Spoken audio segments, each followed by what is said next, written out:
खबरों की दुनिया से जुड़े रहने के लिए अभी सब्सक्राइब करें हमारा चैनल। अगर आप भी देना चाहते हैं कोई खबर या जानकारी तो इन नंबरों पर करें संपर्क।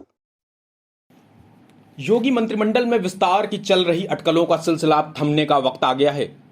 सीएम योगी और राज्यपाल आनंदीबेन पटेल की बुधवार को ही मुलाकात ने इस संभावना को और बल दे दिया है। इससे पहले 19 अगस्त को दिल्ली में बीजेपी शीर्ष नेतृत्व के साथ बैठक हो चुकी है। बताया जा रहा है कि इस दौरान मंत्रिमंडल में विस्तार के साथ विधान परिषद सदस्य के भी 4 नामों पर सहमति बनी थी।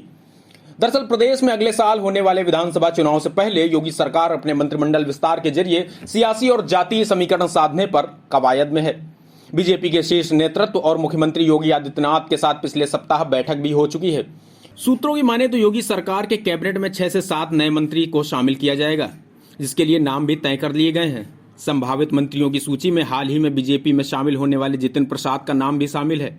इसके अलावा बीजेपी के नेताओं में पलटू राम, कृष्णा पासी, तेजपाल नागर और छत्रपाल गंगवार को मंत्री बनाया जा सकता है।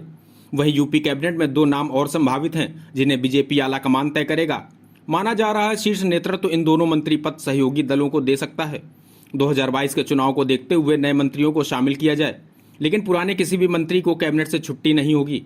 मंत्रिमंडल में नए मंत्रियों को शामिल कर सूबे की बीजेपी सरकार जातीय और क्षेत्रीय समीकरण साधने की रणनीति में है। संभावित मंत्रियों में जिन नेताओं के नाम है उन्हें देखते हुए साफ जाहिर है कि बीजेपी ने अपना सियासी समीकरण दुरुस्त करने का दांव चला है। ब्राह्मण समुदाय से जितिन प्रसाद को शामिल किया जा रहा है, जिनके जरिए ब्राह्मणों के साथ साथ रुहेलखंड को साधने की रणनीति है।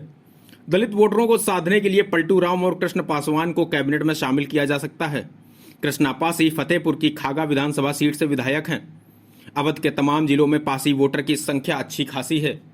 बीजेपी ने कृष्णा पासी को मंत्री बनाकर सपा के इंद्रजीत सरोज के कार्ड के तौर पर इस्तेमाल करना चाहती है। पलटू राम बलरामपुर सदर से विधायक हैं और पासी समुदाय से आते हैं। बीजेपी इस तरह पासी समुदाय को सरकार में प्रतिनिधित्व देकर बड़ा संदेश देना चाहती है।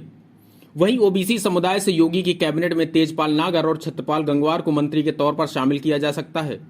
तेजपाल नागर गुर्जर समुदाय से आते हैं, जबकि छत्रपाल गंगवार कुर्मी समाज से हैं। यूपी की सियासत में ओबीसी में यह दोनों ही वोट काफी अहम है। पश्चिमी यूपी की करीब 2 दर्जन सीटों पर गुर्जर वोटर निर्णायक भूमिका में हैं। योगी के मंत्रिमंडल में फिलहाल गुर्जर समाज से अशोक भाटिया इकलौते मंत्री हैं और अब तेजपाल नागर को मंत्री बनाया जा सकता है। बीजेपी इस तरह से पश्चिमी यूपी में गुर्जर समुदाय को बड़ा सियासी संदेश देने की रणनीति बना रही है। वहीं बरेली से आने वाले छत्रपाल गंगवार को कैबिनेट में शामिल करने को कुर्मी समुदाय को साधने का दांव माना जा रहा है। सब्सक्राइब करें एबी न्यूज इंडिया के यूट्यूब चैनल को, क्योंकि हम रखते हैं आपको हर पल अपडेट।